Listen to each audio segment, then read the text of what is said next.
The man received a text message on his phone that read, "Go for broke." At this point, he had already lost 10 rounds in a row.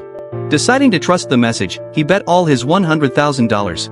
The gamblers around him were taken aback by his move, and the dealer, unsure of what to do, quickly glanced at the manager behind him. After receiving approval from his superior, the game continued. Everyone watched on the sidelines, waiting to mock the man. However, in this round, the man's first card was a jack, and his second card was an ace, giving him the highest ranking hand. His chips increased from $100,000 to $200,000.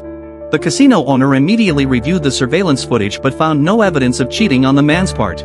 Just as he was about to leave the casino, his phone quickly received another message, instructing him to head to slot machine number 13. The man, having tasted success, immediately went to the designated location. Unfortunately, someone was already using the machine. He offered to pay the person $100 to give up the spot, but the other party was clearly unwilling. At that moment, the man received another text message, stating that a big jackpot would come out if he just pressed the button once more. So he had to raise his offer to $1,000 to secure the spot. The other person immediately agreed, but the man was unaware that his strange behavior had been monitored by the casino.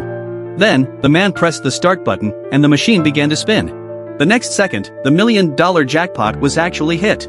The person who had given up the spot earlier was filled with regret. However, at this moment, the casino surveillance staff quickly reported the captured footage to the manager. The manager immediately had his men investigate the man's identity, but the system information indicated that the man was a first-time visitor to the casino and had no prior negative records. While reviewing the earlier surveillance, it was found that the man had only checked his phone before 11 o'clock. Since there was no evidence of cheating on the other party's part, the manager just sent a burly man to warn the man. But the man claimed he had turned off his phone, and the burly man had no choice but to let the man leave first.